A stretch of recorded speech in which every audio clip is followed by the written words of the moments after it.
Minaan kan dheeboteef bishaan, kan dadhabeef qabbana, kan baqateef gaachana, jaalattus jibbitus Oromummaan kana, Oromoon akkana. Kuni guyyaa tokkoon dhufaa.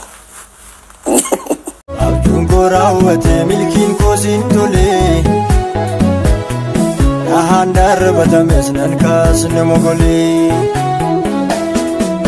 Minaan kan dheeboteef bishaan, kan dadhabeef qabbana, kan baqateef gaachana, jaalattus jibbitus Oromummaan kana, Oromoon akkana.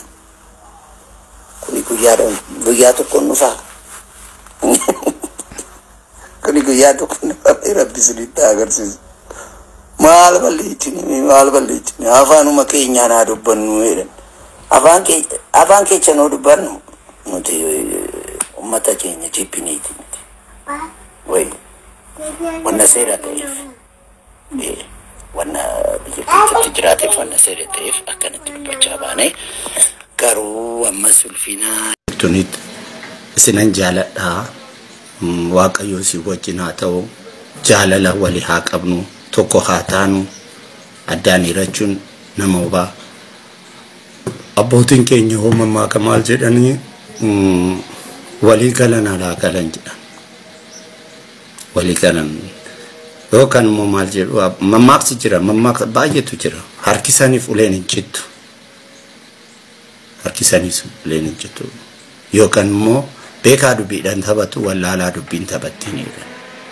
Waa meeqa dabarsinee jira, waa meeqa isaan nu beeku garuu eenyu akka taane warra eenyu akka taane umrii kana hunda hojii hojjechaatan jira, biyya keessan jira, waa baay'een godheen jira. Maaliif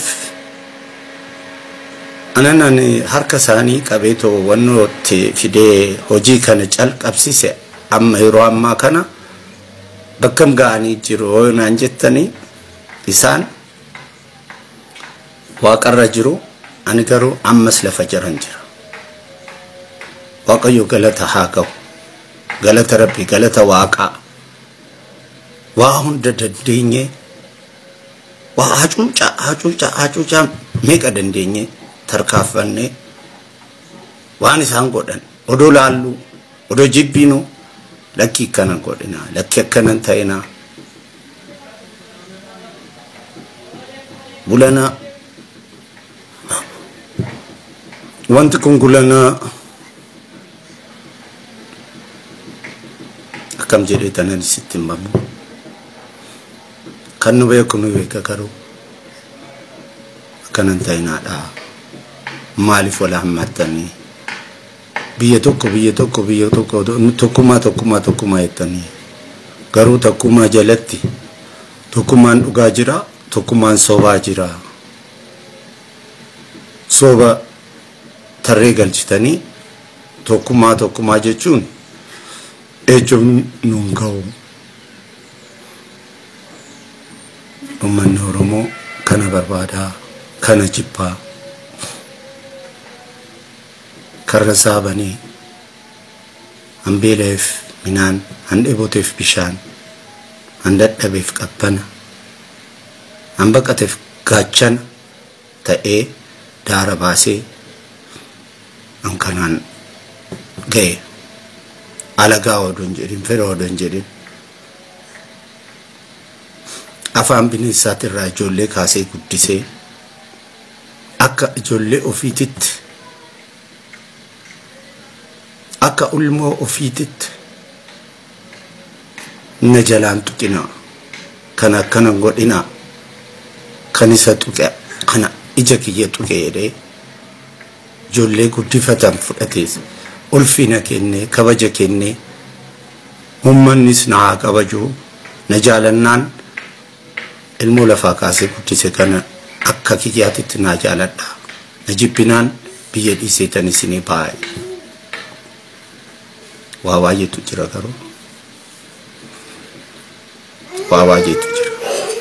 Ta'us wal lolloo jedhan lakki waliin lolinaa. Lakki akkanan godhinaa, lakki akkanan ta'inaa jecha isaanis ibidda fidanii dhufanii asiis immoo maaliif isaa wajjin ijjatta maaliif isaa wajjin hojjetta maaliif akkana taata garuu guyyaa tokkoon wannoo fidachuu hin danda'amu.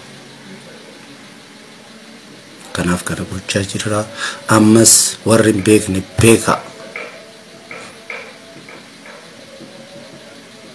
Anan amma dubbadhu Oromoo afaan Oromoo kan amma ani dubbachaa jiru kun halkan tokkoon kan dhufu miti. Jarri tokko guyyaa takkaan diddaramtee akkana taatee akkanaan baatee jedhan miti. Odoo kana ta'e isaan guyyaa takkaan deebi'anii guyyaa takkaan afaan Oromoo dubbachuu danda'anii miti isa caalaa odoo godhan hin jibbanii hin jibban.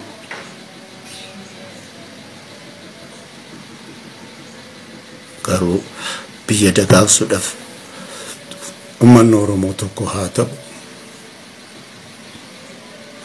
wal jabeecha harka walii qaba ulfina walii kenna kanan jedha.